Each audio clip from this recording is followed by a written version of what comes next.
কাছে যারা পরিমাণ কিচ্ছু পাওয়ার আশা করবেন না। একটু আশা করবেন আপনি কষ্ট পাবেন। কারো কাছে কোনো আশা করতে যায় না, শুধু আল্লাহর কাছে আশা করেন। সমস্ত কাজের প্রতিদান আল্লাহর কাছে চান, পরকালে আপনি সুখে থাকবেন ইনশাআল্লাহ। শেষ হাসি আপনি হাসবেন ইনশাআল্লাহ। এছাড়া আমি কোনো সলিউশন দেখি না ভাই। আমি কলিজা থেকে কথাগুলো বললাম আপনাকে, আর যে কথা কলিজা থেকে বের হয় সেই কথা আপনার কলিজার মধ্যে আঘাত করবে ইনশাআল্লাহ। সব কাজ শুধু আল্লাহর জন্য করেন, কেউ আপনার আপন না। আল্লাহ ছাড়া কেউ আপনার আপন নয়। আপনি ভুল করবেন যদি আপনি অন্য কাউকে আপন মনে করেন। আপনার পলিটিক্যাল লিডার, আপনার প্রশাসনের স্যার, আপনার পরিবারের স্ত্রী, আপনার সন্তান, হাবি হাবি যা যা আছে, যদি মনে করেন আমার আপনজন, আপনি ভুল করবেন। সবাই সবার স্বার্থ চেনে, সবাই সবার স্বার্থ চেনে। শুধু আল্লাহ আপনাকে নিঃস্বার্থভাবে ভালোবাসেন। আল্লাহ পাক স্বার্থ চান না। সারাটা জীবন পাপ করে থাকলেও একটা বার দাঁড়িয়ে খালি বলেন আল্লাহ আস্তাগফিরুল্লাহ ওয়া আতুবু ইলাইহি। মন থেকে বলেন আল্লাহ আমি ভুল করেছি, আল্লাহ আমাকে মাফ করে দাও। এক মুহূর্তের মধ্যে আল্লাহ পাক আপনার সমস্ত গুনাহগুলোকে নেকিতে পরিবর্তন করে দিবেন ইনশাআল্লাহ। আল্লাহ ছাড়া কেউ নাই আপন। আল্লাহর জন্য খালেস করে ফেলেন নিজেকে, তার দিনের জন্য চেষ্টা করেন। তার দিন আজকে অবহেলিত, তার দিন আজকে অপদস্থ। সারা বিশ্বের বুকে আজকে মুসলিমরা নির্যাতিত, নিপীড়িত। দিনকে এগিয়ে নেওয়ার জন্য কিছু করেন। আপনার ক্ষুদ্র ক্ষুদ্র প্রচেষ্টা ইনশাআল্লাহ আগামী দিন ইসলামের বড় বিজয় নিয়ে আসবে। দিনের জন্য খালেস করে ফেলেন নিজেকে। আপনার সময় আছে এখন, জ্ঞান অর্জন করেন, জ্ঞান অর্জন করেন, পড়াশোনা করেন, আলেম ওলামার কাছে গিয়ে ক্লাসিক্যাল বইগুলো পড়েন, প্রজেক্ট রেডি করেন, দাওয়াতি কাজ করেন, বই লিখেন, বক্তব্য দেন, দিনের জন্য করেন। আপনাকে আপনার দুনিয়া আল্লাহ গুছিয়ে দিবেন ইনশাআল্লাহ। দুনিয়া আল্লাহ গুছিয়ে দিবেন ইনশাআল্লাহ। আপনি দিনের জন্য খালেস করে ফেলেন নিজেকে, আল্লাহর দিনের হয়ে যান। এবং দুনিয়া যে কাজগুলো করবেন শুধু আল্লাহ সন্তুষ্টির জন্য করবেন, কারো কাছে কিচ্ছু পাওয়ার আশা করবেন না। দেখবেন ইনশাআল্লাহ আপনি সুখে থাকবেন। একটা পর্যায়ে গিয়ে নূহ আলাইহিস সালামকে বলতে হয়েছে রব্বি আন্নী মাগলুবুন ফান্তাসির। আল্লাহ 950 বছর দাওয়াত দিলাম, মানুষ কথা শোনে না, মানুষ শোনেই না। 950 বছর দাওয়াত দিলাম, আল্লাহ আমার পরিবারের লোকও কথা শোনে না। আল্লাহ আমি পরাজিত, তুমি আমাকে সাহায্য করো। একটা পর্যায়ে গিয়ে লূত আলাইহিস সালামকেও তার স্ত্রী সন্তান ছেড়ে চলে যেতে হলো। একটা পর্যায়ে গিয়ে ইব্রাহিম আলাইহিস সালামকে তার বাবাকে ছেড়ে চলে যেতে হলো। একটা পর্যায়ে গিয়ে আসহাবুল কাহফকে সমাজ থেকে চলে যেতে হলো দূরে। একটা পর্যায়ে গিয়ে মুহাম্মদ সাল্লাল্লাহু আলাইহি ওয়াসাল্লামকে হিজরত করে চলে যেতে হলো, সাথে কেউ ছিল না। আল্লাহর জন্যে ভালোবাসা, আল্লাহর জন্যই বিচ্ছেদ। ইতিহাস তাদেরকে ভুলে যায় নাই। তো একটা পর্যায়ে গিয়ে মানুষ যখন আর পারে না, তখন প্রয়োজনে একা আল্লাহকে নিয়ে থাকতে হয়। এটাই আল্লাহ পাকের মারিফতের সর্বোচ্চ লেভেল। আল্লাহকে নিয়ে থাকেন, ইনশাআল্লাহ আপনি ভালো থাকবেন। রাসূলকে নিয়ে থাকেন, ভালো থাকবেন। তার সুন্নাহকে নিয়ে থাকেন, ভালো থাকবেন। তার দিনকে নিয়ে থাকেন, দিনের জ্ঞান অর্জন করেন, দিনটাকে প্রচার করার চেষ্টা করেন, দিনটাকে প্রতিষ্ঠা করার চেষ্টা করেন। দিন প্রতিষ্ঠা করলে কারো কোনো ক্ষতি হবে না। শৈথিল্যতাবাদী হবেন না, আবার চরমপন্থী হবেন না, জঙ্গি সন্ত্রাসী হয়ে যাবেন না। মধ্যম পন্থায় দিনটাকে নিয়ে এগিয়ে যাবেন, মধ্যম পন্থায় এগিয়ে যাবেন, ধীরে ধীরে সবরের সাথে। একটা লেকচারে বলেছিলাম, আমাকে 3টা নসিহত করেছিলেন একজন আলেম। বলেছিলেন প্রথমে জ্ঞান অর্জন করো, 1, 2, তারপরে তুমি ধৈর্য ধরা শিখো, আর 3 সাহসী হও। ভীরু কাপুরুষের জন্য জান্নাত নয়, তিনি বলেছিলেন। অতএব এভাবে চিন্তা করলে আপনি ইনশাআল্লাহ দুনিয়াতে ঠকবেন না, বা দুনিয়াতে ঠকলেও পরকালে আপনি জিতবেন ইনশাআল্লাহ তাআলা। পরকালে আল্লাহ পাক আপনার প্রতিটা কষ্টের প্রতিদান দিবেন ইনশাআল্লাহ আযজা ওয়া জাল। আসুন আমরা সবাই যার যার জায়গা থেকে আল্লাহর হয়ে যাই, আল্লাহর জন্য নিজেকে খালেস করে দিই। আর আল্লাহর ভালোবাসা পেতে চাইলে তার রাসূলকে তার রাসূলের আনুগত্য করতে হবে, তার সুন্নাহ মাফিক চলতে হবে। আল্লাহ পাকের ফরজ ওয়াজিবকে ভালোবেসে আদায় করেন, বিরক্ত হয়েন না। নামাজের আজান হচ্ছে, বিরক্ত হয়ে যায় না, ভালোবেসে নামাজে যান। যে আল্লাহ আমার কাছে একটা ইবাদত চেয়েছেন, আমার রব, আমার সৃষ্টিকর্তা আমাকে একটা সুযোগ দিয়েছেন, আমার কাছে একটা ইবাদত চেয়েছেন, সিজদা চেয়েছেন। আল্লাহ আমার কাছে কি আর চেয়েছেন? তাওহীদ চেয়েছেন, সুন্নত চেয়েছেন, হালাল খাই এতটুকু চেয়েছেন, সাধ্যমতো দিনের খেদমত এটা চেয়েছেন। আল্লাহ পাক আমার জন্য জান্নাত রেখেছেন, আমি আল্লাহর জন্য করব না? আল্লাহ পাকের কাজগুলো ভালোবেসে করেন, আল্লাহ পাকে কাছে পাবেন ইনশাআল্লাহ তাআলা। দেখবেন যদি আপনি আল্লাহর হয়ে যান, আপনি মনে মনে কিছু চাইবেন, হাত উঠিয়ে চাওয়ার আগে আপনার সামনে আল্লাহ পাক সেটা হাজির করে দিবেন ইনশাআল্লাহ। বিশ্বাস হচ্ছে না আপনার কথা, আমার কথা? আমার জীবনে শত শতবার এই ঘটনা ঘটেছে। মনে মনে চিন্তা করছি যে এটা দরকার, এটা হলে ভালো হতো, এমনকি এমনও চিন্তা করছি এটা খেতে ইচ্ছা করছে, সামনে গিয়ে দেখে হাজির। একটা কথা মিথ্যা বানিয়ে বলছি না, আল্লাহর কসম। এমনও হয়েছে যে আমি মনে মনে চিন্তা করেছি যে এটা খেতে ইচ্ছা করছে, খেতে পারলে ভালো লাগতো, যেখানে গিয়েছি দেখি সেই বাড়ির মালিক সেটা সার্ভ করেছে। এমন একটা ঘটনা আপনাকে বলি যে আমি এক জায়গায় যাচ্ছি, জিজ্ঞাসা করছি যে কি রান্না করছো, বলছে খিচুড়ি রান্না করছে। ঠিক আছে, খুব খুশি, খিচুড়ি খাবো বাসায় গিয়ে। কোনো একটা কারণে রাস্তায় আমার একটা বিপদ হলো। বিপদ হওয়ার পরে আমি বাসায় যেতে পারলাম না, কোনো একটা জায়গায় আমাকে থাকতে হলো অল্প সময়। সেখানে আমার পরিচিত তিনি ভাই, সে আমাকে বলছে কিছু খেয়ে নেন। ঠিক আছে, কি আছে নিয়ে আসেন। খাবার নিয়ে আসা হলো, দেখলাম খিচুড়ি। কথা কি বুঝতে পারছেন? দেখে আমার চোখ দিয়ে এক ফোঁটা পানি পড়লো খাবারের উপরে, যে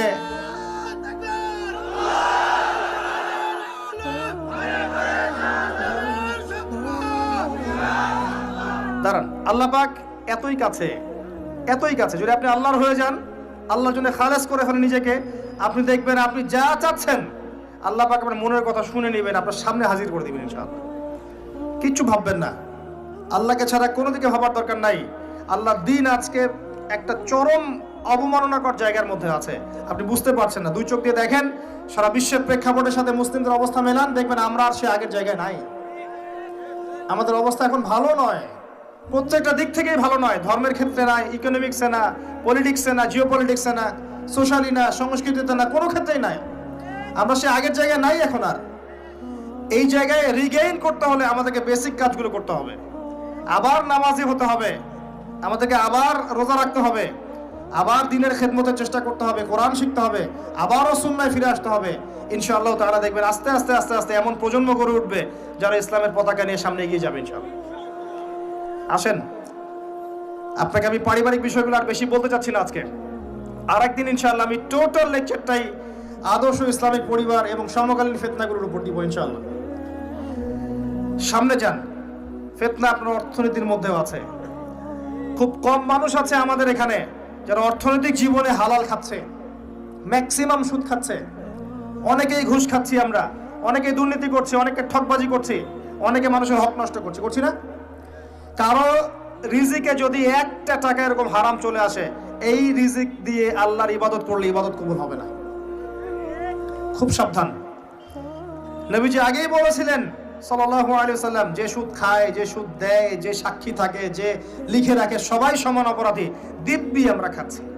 নবীজি বলেছিলেন সাল্লাল্লাহু আলাইহি ওয়াসাল্লাম, যেটা মায়ের সাথে জেনা করার মতো অপরাধ এবং আল্লাহ এবং তার রাসূলের সাথে যুদ্ধ করার মতো অপরাধ, দিব্যি আমরা খাচ্ছি, দিব্যি খাচ্ছি, পরোয়া নেই কোনো।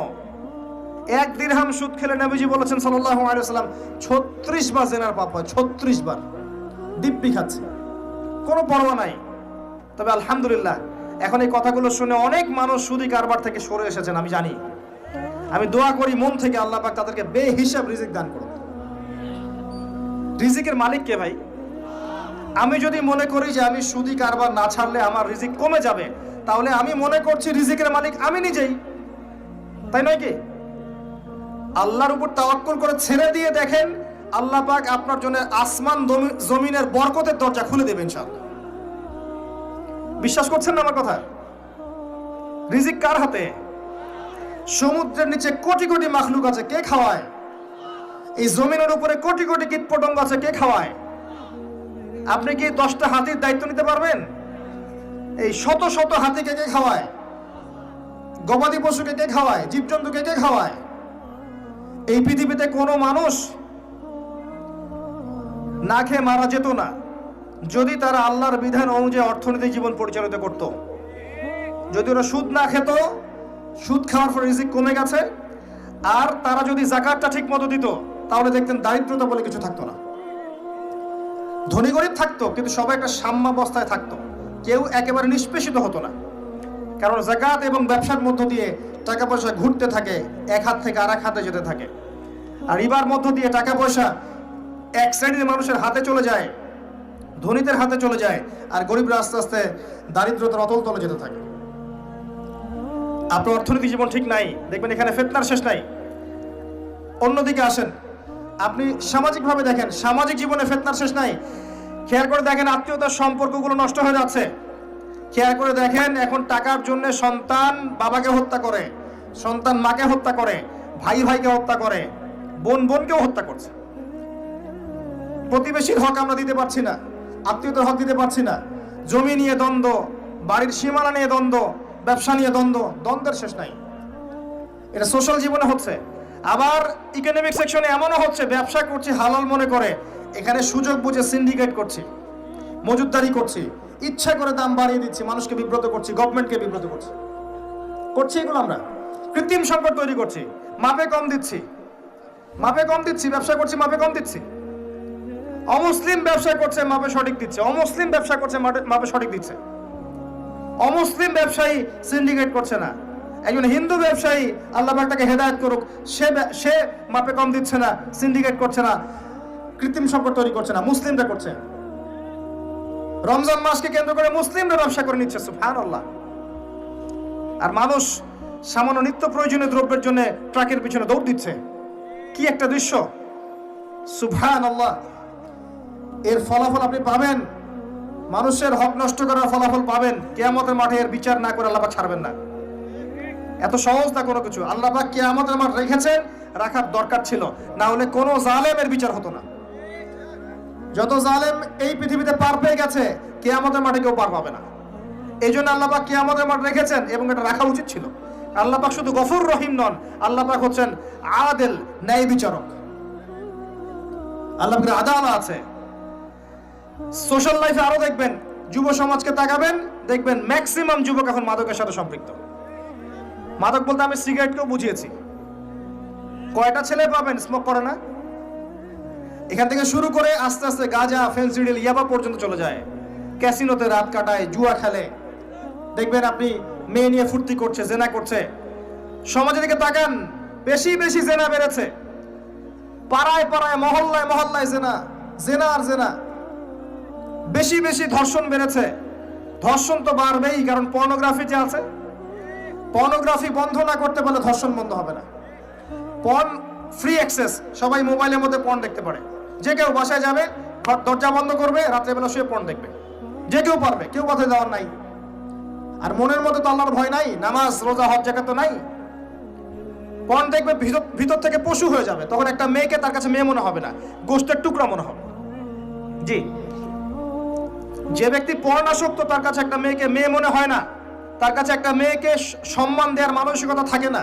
তার কাছে একটা মেয়েকে মনে হয় একটা মাংসের বা গোশতের টুকরা, একে ভোগ করতে হবে, এতটুকু মনে হয়।